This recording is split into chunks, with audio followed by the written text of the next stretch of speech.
Welcome to the lecture, A Brief Introduction to Genre Practice. I'm Cynthia McAllister.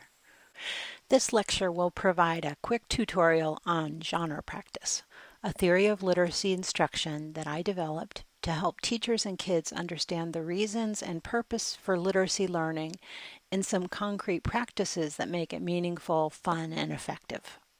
In this lecture, I'll present a working definition of genre and some suggestions to help you think about genre as a way of understanding text forms and how to teach them. I'll also present a metaphor for thinking about genre-oriented writing instruction through a little story of two brothers. And I'll end by outlining a set of brief rules we use in classrooms to make sure kids benefit from genre practice throughout their school experiences. So first, what is a genre? To understand the genre for purposes here, it's first helpful to begin with a working definition of literacy. This is a definition you might remember having encountered in previous lectures, and it comes from David Olson. Literacy is, as David explains, quote, the ability to participate actively in a community of readers who have agreed on some principles of reading, a hermeneutics, if you will, a set of texts to be treated as significant, and a working agreement on the appropriate or valid interpretations of those texts, end quote.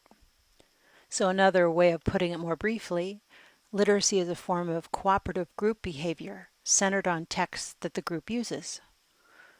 Literacy isn't the text by itself or the skills a person uses to read a text, but the cooperative practices that each person learns to take part in. Learning Cultures bootstraps literacy for every student. By bootstrapping, I mean that it initiates a self-sustaining process for everyone by involving them in activities that foster learning. The process proceeds to a degree without too much external support, because the processes within the group, the practices they engage in each day, what we call formats, support growth and development. Within each of the formats, kids use texts in particular ways. These ways are defined by implicit rules, or rules that exist as an organic aspect of the practices. Language forms that are used in these kinds of group-specific cultural contexts are called genres. Like film genres or music genres, they're broad categories that unite individual examples by similar features or traits. Here are some ways to define a genre. A genre is a category or type of language, like I said, or literature or film or music. Generic forms use a common set of tools that assist the people who use them within a certain cultural sphere to communicate meaningfully, to understand one another. Conventions are established through use, and they become accepted standards, norms, and customs of the language and the way it's used within the genre. And new genres form in response to need, and old genres die out from disuse. So here's an example. Texting. Texting is a form of written communication that emerged within technology-based communication. Texting has satisfied a need previously addressed through other means like telephone conversations, spoken language, or letter writing. And the conventions borrow from spoken conversation, but also include new conventions like sparse wording and shorthand spelling and symbols. I'll explain some additional features of genre to help you better grasp the concept. One is hybridity and recombination. And by this, it means that elements of one genre are borrowed or applied and used in new forms. It describes this as being absorbed and digested. So, for example, one of my favorite albums of all times is the Rolling Stones' Black and Blue. Hearing it for the first time amazed me. I didn't realize why at the time, but in listening to it now, I realize that what made the album so fresh and cool was how the Stones wove elements from other musical genres into the album. There are strong elements of funk and jazz and reggae. And in the late 70s, when I heard the album first, it was novel and innovative.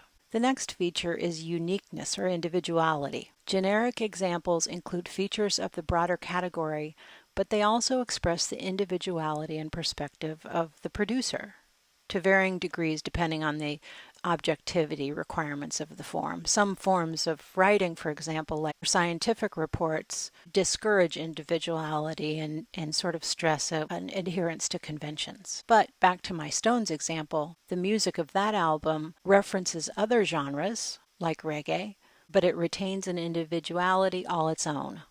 There's only one Mick Jagger after all, and there's no other band exactly like the Stones. The next concept is addressivity. Generic forms are always directed toward a receiver, and the people who produce them organize or compose the forms to bring about a certain intended response. So, for example, songwriters and musicians no doubt pursue their calling for personally rewarding and intrinsically satisfying reasons, but their efforts are directed to audiences, listeners and fans, and a general public with tastes and preferences and biases. I suspect when the Stones were producing Black and Blue, many conversations occurred not just around the music itself, but also around the commercial aspects of audience and profitability. Someone, somewhere in these conversations was asking the question, but will it sell? The next element is the speaker's will, or speech plan. The songs on Black and Blue were written mostly by Jagger and Richards. You can imagine how their respective intentions and goals for each song got worked out through a long process involving drafting and revising and rehearsing and repeating the process many times. But individual will is also shaped by cultural influences. Each artist's vision for every song was influenced by musical experiences and tastes. Finally, the last feature is finalization. It's the features or characteristics of the final form. A generic example has a certain thingness about it. Its final form makes it complete in a special kind of way that is shaped by context. For example, Black and Blue, the album, was released in the dark ages when we old folks listened to music on vinyl LPs and played them on our turntables, if you can imagine that. The form a record took at the time, how many songs were included, the size of the album, and the features of its sleeve and cover and image and labeling and all these things were factors that gave the final product a certain sense of completeness. And all these factors can be explained by what the album does and how it sets about doing it. To me, the term genre conjures up the image of a life force. It's not inert and static. It can't even be understood as a thing that can stand alone in isolation from the context where it's used or listened to. To understand Black and Blue as an example of a musical genre, you have to understand and appreciate the layers of context of activity and history that surround it. Learning about genre and how genre types work necessarily means learning about these layers of context.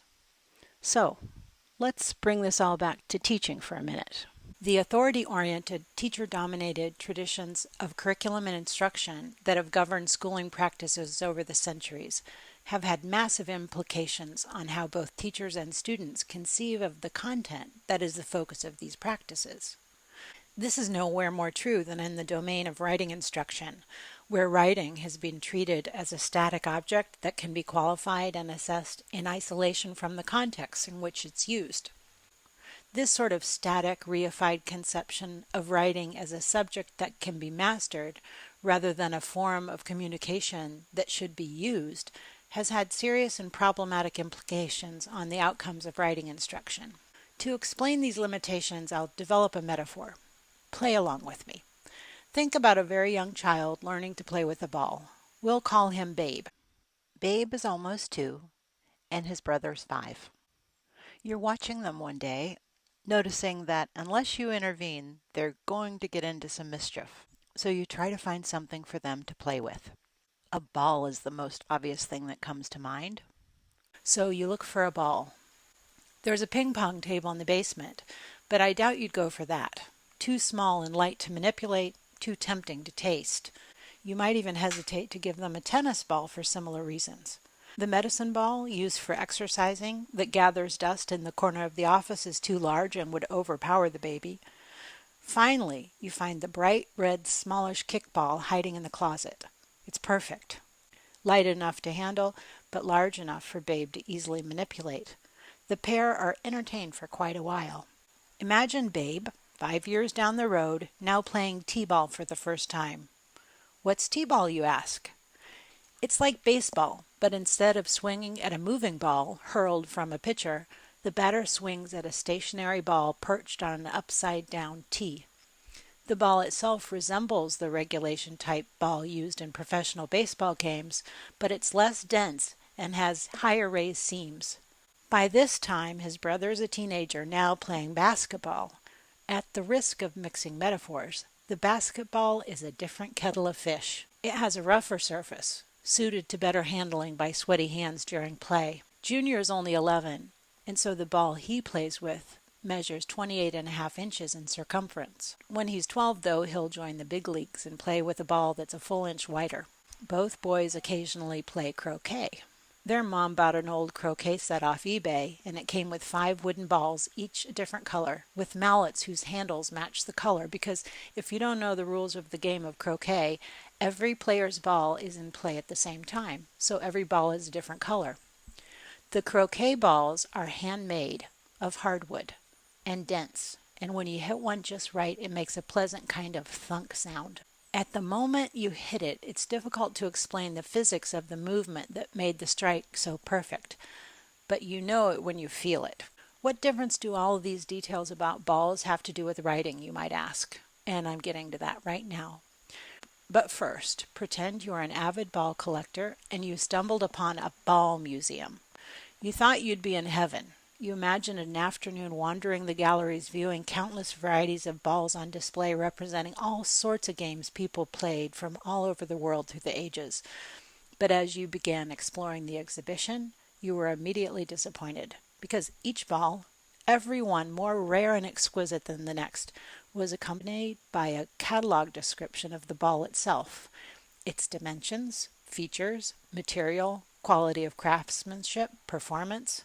There was absolutely nothing to be learned whatsoever about where the ball came from, the people who played with it, the kind of games they played, why they were appealing, the heroes of the game, and how their mastery of the ball rocketed them to fame. All the juicy stuff was missing. And you realized that it wasn't so much you were a connoisseur of balls, but of human games. The game, after all, is what makes the ball significant. So back to Junior. His team won the county championship last fall, and the trophy was the game ball itself, which is now enshrined behind glass in the showcase outside the school auditorium. If balls could talk, this one would have quite a story.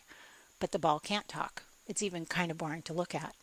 As the adage goes, I guess you just had to be there, in the moment in time, in a hurricane of tense emotions and high expectations, to appreciate how, when the clock was just about to run out of time, Junior stole the ball, ran up court, and made the perfect layup and scored the winning point.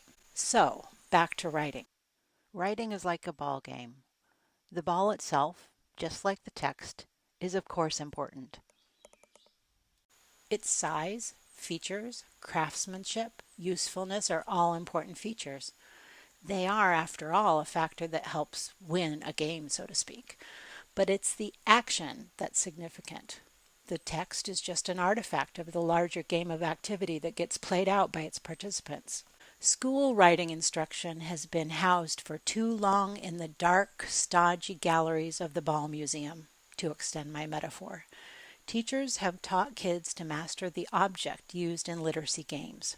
The 5-paragraph theme is the most often played, but also book reports, poems, narratives, and the like. But these forms have been approached and handled out of play, so to speak, without a bounce. It turns out that what schools should have been teaching all along is how to play the games that the balls, or texts, are used in. In learning how to play the game and in handling the ball in the process, you get really good. Some people get so good at ball handling that handling of the ball is like an extension of the person themselves. Writing instruction should be played like a game. Kids need space in the curriculum to find things they care about, causes they want to argue, stories they want to tell and share, information they want to relate, and they should learn to seek out for themselves the forms and devices and tricks of the discourse to achieve their purpose. In the learning cultures model, we call this game genre practice. It's a game played at all ages and in all subjects. And the rules of the game are this. You have to care about what you're doing. You have to have a purpose and an aim. You have to try to successfully achieve your aim, and you have to be open to the advice others have about how you can improve on being successful.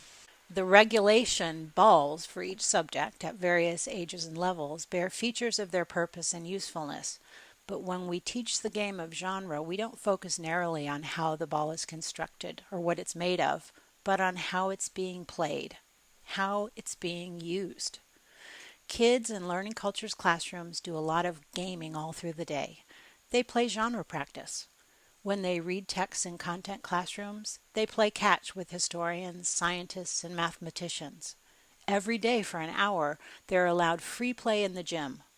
The equipment room is unlocked, and they can play whatever writing game they want with the ball of their choice. Every kid gets to try out his game with a friend. The writing share is like a stadium with places for people to sit in the bleachers. The student demonstrates the game he's playing with writing, and the fans get to cheer, or not. They give feedback about how the game was played and how to improve next time. Genre practice is a way to let kids learn how to do the things they want to do in writing.